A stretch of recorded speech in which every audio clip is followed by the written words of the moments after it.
Uber আমাদেরকে huge পরিমাণ income দিছে অনেক। এমন কোনো সিনিয়র ড্রাইভার বলতে পারবে না যে তার কাছে উবার 10,000, 20,000, 50,000, 1 লাখ, 2 লাখ টাকা বকেয়া না আছে। আর মানে ইনকাম কি, ইন্টারসিটির উপর ইন্টারসিটি। এখন আমরা যে আগে ড্রাইভিং করতাম, এই ড্রাইভিং করে আমরা যেখান থেকে মানে উবার ছাড়া যে ইনকামটা করতাম, এখন উবার আসার পরে এটা হইতেছে আমাদের একটা সাইড বিজনেস হয়েছে। এখন সেই সাইড বিজনেসটাকে আপনারা প্রফেশনাল নিছেন, আর এই সাইড বিজনেস ছাড়া যেটা যেটা ছিল ওটাকে আপনারা একদম বাদ দিয়ে দিচ্ছেন। এখন দেশের অবস্থা খারাপ, সব কিছুর অবস্থা খারাপ, উবার ভাড়া কমাই দিছে।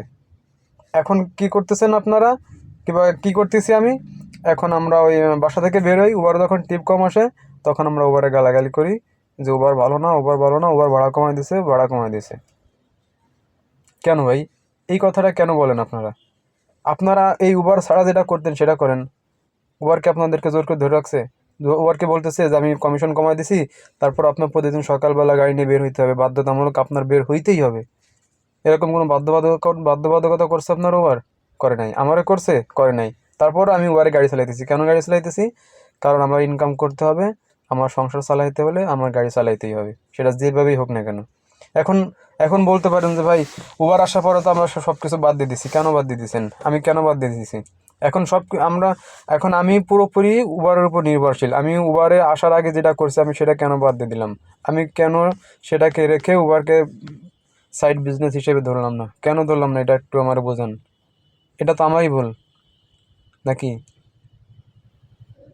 নাকি উবারের কোনো কোম্পানি, উবারের কোনো এজেন্ট আমার বাসায় আসছে যে আমার জোর করে ধরে নিয়ে গাড়ি চালাইতেছে? এমন কি কেউ করছে? কেউ করে নাই।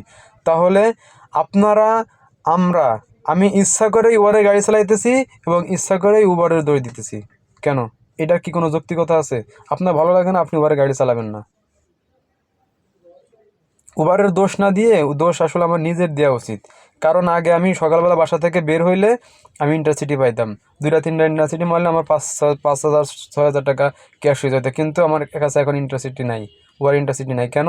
কারণ ইনড্রাইভের মতো একটা অ্যাপস, যেখানে একদম থার্ড ক্লাস মার্কা ভাড়া, সেইখানের মতো একটা প্ল্যাটফর্মে আমি সেইখানে গাড়ি চালাই। তাহলে দোষ আমার দিবেন নাকি উবারের, নাকি ইনড্রাইভের, নাকি পাঠাবের? কার দোষ?